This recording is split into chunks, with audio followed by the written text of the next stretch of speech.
Venezuela's been a hellhole since the communists took it over, and the opposition party starts to surge, so they arrest the leaders of the opposition party just last week, calling it treason. But to go back to the cherry on top you put, you're asking me why they're all doing this, how it's all coming together, and why they're doing it.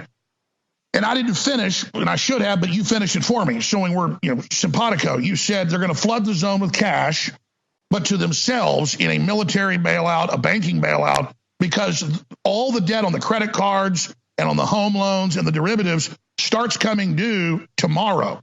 And so, I mean, the stuff coming out on credit cards is just really dangerous. 60-some% of people don't have money to even pay them. They're about to turn people's credit cards off. That's in the literature. That's in the news. But I've also talked to some insiders just last night that are high up in the banks. And they say, yeah, it's all starting to cascade. And so they need another excuse to flood trillions into the world economy to prop this zombie situation up. This is after the Federal Reserve raised rates and other central banks raised rates. So they did that to try to clamp down on inflation. It didn't really do anything. And so now they're going to flood it again. So it's like shock therapy. Turn it on, turn it off. And that's it. War is the health of the state. It's the last refuge of any tyranny.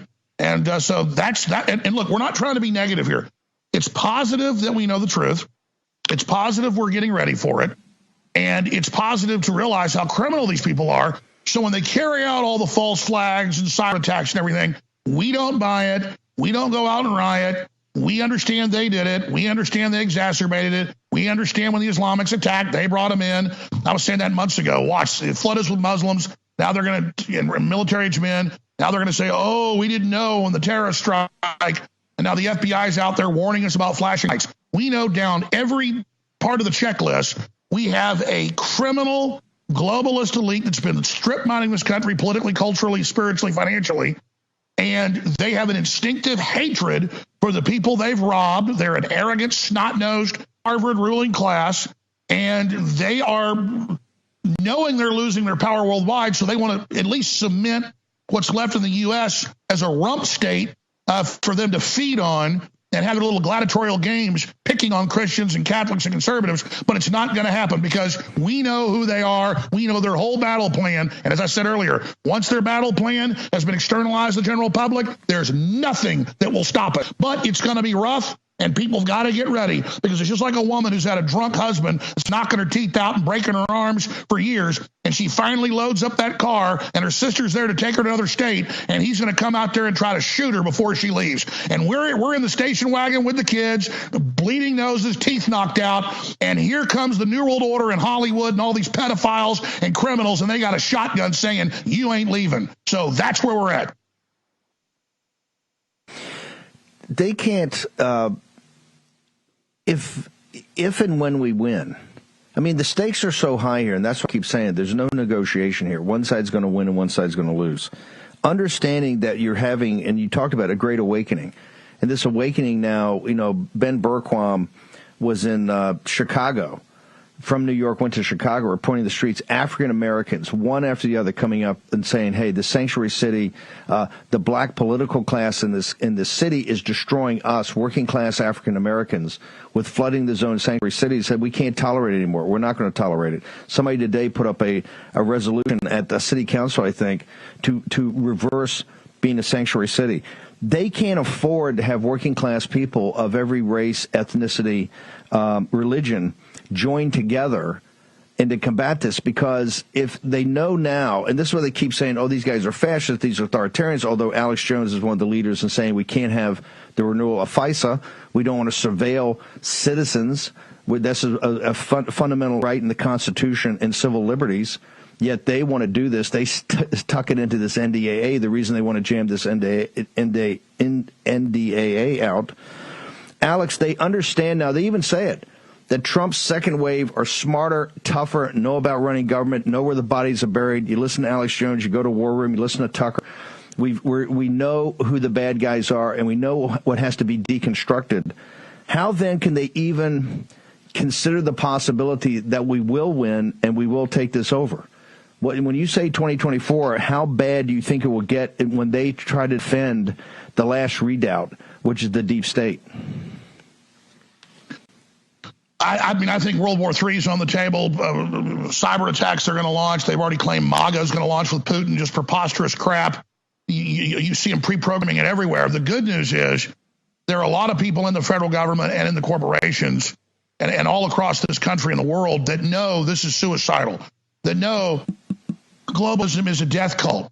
And so they're blowing the whistle. They're speaking out.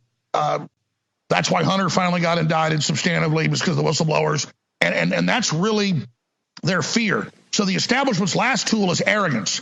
Hunter and AOC with Swallowswell at a press conference going, we complied with the subpoena. This is a public press conference. Meanwhile, they indicted people that didn't. I actually know one of them. I think I'm talking to somebody who said this is all BS. Their committee was not a real committee. It was not bipartisan. These are real subpoenas, and they're bucking those. But, now they don't have to go to it. But Steve Bannon, they want in jail. So people see right through this crap. And if you go back to Zbigniew Brzezinski and Henry Kissinger, and then later their protege, Klaus Schwab, he's written books. You can pull the speeches up. And most of the listeners here have already seen it. But for new viewers, you need to know this out there. We are building an angrier world. And they talk about destabilizing countries, getting rid of the resources, getting rid of the police, getting rid of all the services as more and more goes the debt to the private banks. And then the globalists say, we're going to use this destabilization and blame capitalism and say it failed, Cloward and Piven, basically. And then we're going to bring in the corporate fascist / communist model on the bottom of Build Back Better. So we're going through the Great Reset right now. But they need the public to not know they're behind the plowing over of everything, the demolition that is the Great Reset, before they can build back better their technocracy and their social credit score and their ESGs and central bank digital currencies and vaccine passports and all the universal income crap that comes with it. It's their new plan to replace their old giant bloated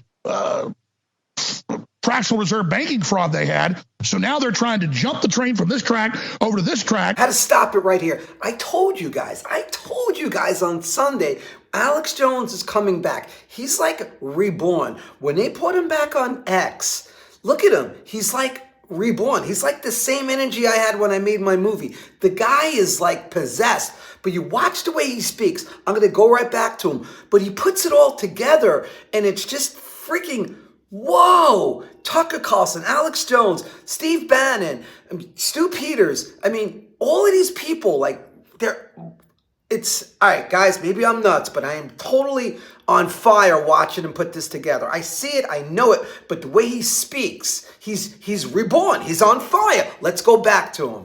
And they thought destabilization and race war would get us to accept out of fear jumping over the next track. But the next time they do a 2008 and tell people do what we say, or we're going to take your bank accounts, we're going to say we're going to arrest your ass. So people get we're being held hostage. They get when Biden says, give me $106 billion for Ukraine, or we're going to war with U.S. troops next month, that he's got a gun to our head. And they thought Americans were cowards when we were going along with this. No, we were asleep. Now you got a gun to the American people's head, and we're not cowards. People are pissed, and they know what the establishment's done. But these people, these globalists, as you know, Steve, live in bubbles, and they have disdain for the common, hardworking people that actually know how to skin a buck or run a trot line. And they are just now figuring out how much trouble they're in. I don't know what's more dangerous, back when they were arrogant or now that they know we've got them. Look, we've already won. It's like the Terminator analogy from the 1980s, great movie with Schwarzenegger, made by Cameron. Skynet's already lost in the future. Their one hope is to send a Terminator back to kill the leader of the resistance. Well, instead of that, their only hope is to create crises so bad. I know I've already said this 5 times, but this is the critical issue. We're in the fulcrum right now. We're in the crossroads. We are at the heart of the battle where they're going to pull every damn stop. And I want everybody watching who's worked for the establishment or been on the fence to understand, you know in your gut that if you serve these crazy people, you're like supporting Hitler in 1944. Okay, you're an idiot and you're crazy. This thing is going down. The globalists are already in their damn bunkers. They're already selling that they're going to put us into a total crisis, so we accept permanent totalitarian martial law. It's not going to work. It might work in a few countries like China. The dog's not going to hunt here. It's not going to hunt in Ireland. It's not going to hunt in Germany. It's not going to hunt in Spain. It's not going to hunt in the UK. It's not going to hunt anywhere. It's not going to hunt anywhere. We are taking the planet back. The globalists just need to know you can get sent to an island like Napoleon, Or if you make us go all the way, you're going to end like Hitler in that damn bunker in 1945 under the Reich Chancellery in Berlin. And that's not big talk. That's real talk right to the New World Order. Because I'm willing to go all the way, and there's a lot of people that are willing to go all the way. And you globalists know we're not playing games. I'm looking at this video, and am I the only one that could totally relate to it? We're not playing games. I walk out where I live in the city, and I see no middle class. I see immigrants 2 blocks away, and then I see the Ritz-Carlton Hotel, people dressed, going out to $1,000 dinners. There's no middle class. There's rich or poor. You guys, everyone didn't listen to me 3 or 4 years ago. You let them do it to you. You let them lock you down. People are waking up. I hope it's just not me. People are waking up, and we're not going to be fucking China. We're not going to be China. We're waking up, and we're taking this shit back. I'm taking New York City back. And I told you guys again on Sunday why this is so important. I don't care if you think Alex Jones is controlled. I don't think he's controlled. I think whatever. Do I trust him 150%? No. But what he's saying is so right on, and there's nobody speaking like that. The way he speaks with his energy and his passion, it's like, whoa. And he nailed it, and he's right, and we're taking shit back, and we're going to win this fucking war. And I shouldn't have cursed. This is Johnny Montana on Montana's Mic. Go to bed on that. Tell your friends about this.